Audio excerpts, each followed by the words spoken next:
હા, મારું નામ કરણ રાઠોડ છે. મારી ઉંમર 39 વર્ષ છે. બરાબર છે.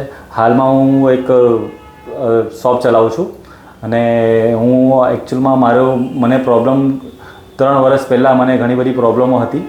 ઘણી પ્રોબ્લેમો એવી હતી કે મને માઇગ્રેનનો પ્રોબ્લેમ હતો, મને ઇન્સોમેનિયા હતું, પ્લસ મને બોડી બહુ પેઇન કરતી હતી, રાત્રે ઊંઘો ના આવી ને ડિપ્રેશનમાં ને ઘણો બધા વિચારો ઓવર થિંકિંગ કરતો હતો હું. પછી એક દિવસ હું ઘરે બેઠો કે હું એવું સોચતો હતો કે ભાઈ મને કંઈ એવું સારું મળી જાય જેનાથી આ બધી વસ્તુથી હું નિજાત થઈ શકે મને. તો એક દિવસ હું ઘરે બેઠો રાત્રે યુટ્યુબ સ્ક્રોલ કરતો હતો તો એમાં મને એક વિડીયો જોવા મળ્યો જીવન દર્શન લાઈફસ્ટાઈલનો. તેમાં ત્યાર પછી મેં એકમાં ઘણું બધું જાણ્યું કે ભાઈ આવી રીતે આપણે જીવન દર્શન આપણે લાઈફસ્ટાઈલમાં જઈને આપણે કેવી રીતે આપણી જિંદગીની અંદર આપણે આ બધા જે પ્રોબ્લેમ છે કેવી રીતે સોલ્યુશન મળે. તો એક દિવસ મેં ત્યાં જઈને એમની જાણકારી લીધી.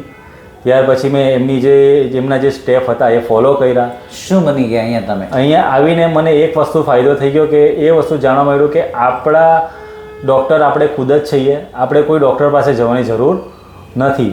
બસ આપણી જે લાઈફસ્ટાઈલ છે એમાં થોડો આપણે ફેરફાર કરવાની જરૂર છે. 3 મહિનામાં કેટલા કિલો કચરો ગયો શરીરનો? 3 મહિનાની અંદર મારો 11 કિલો કચરો મારો બહાર નીકળી ગયો.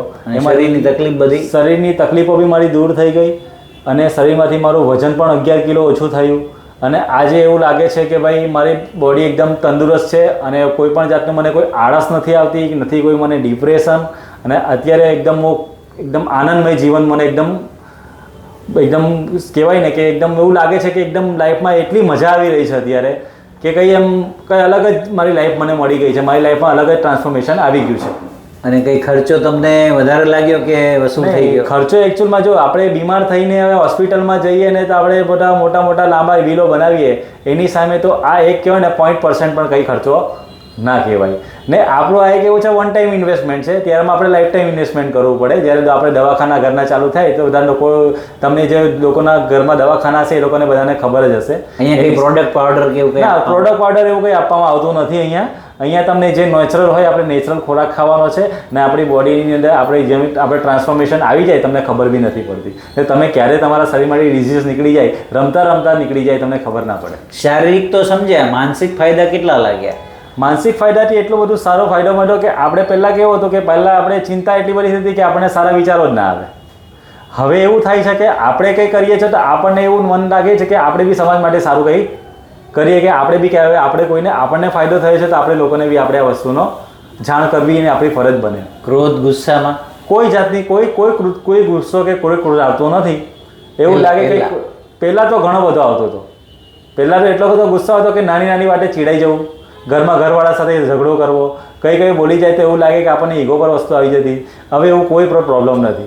આજે 3 વર્ષ પછી તમે મળવા આવ્યા છો તો 3 વર્ષમાં કોઈ દવાઓ લીધી કંઈ? ના, કોઈ દવા નથી ચાલતી મારી.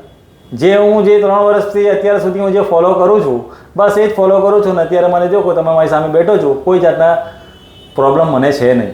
તમારો બાબો કેટલા વર્ષનો છે? બાબો મારો 2 વર્ષનો છે ને એ બી એકદમ તંદુરસ્ત છે. અત્યાર સુધી જ્યારથી એની ડિલિવરી થઈ છે ત્યારથી અત્યાર સુધી એક બી વાર બીમાર નથી પડ્યો. એને પણ તમે તમારી રીતે? હા, હું મારી રીતે જે હું ફોલો કરું છું એ રીતે હું એને પણ એ જ વસ્તુ આપું છું. તો તમે જે તંદુરસ્ત માણસો છે જેમને કંઈ રોગ છે એમને શું આપશો સજેશન? હું એ જ સજેશન આપું છું કે અત્યારે જે પણ આપણે જે બહારનું જે ખાનપાન ને આપણે જે ખાનપાન છે આપણું એ જ આપણે એકવાર આપણું બદલવાનું છે. એ બદલવાથી આપણી જિંદગીમાં ઘણો બધો જો ફેરફાર થતો હોય તો આપણે આપણું ખાનપાન બદલવું જોઈએ અને આગળ જતાં આપણે કંઈ સમાજને આપી શકીએ એવું કંઈ કામ કરવું જોઈએ આપણે.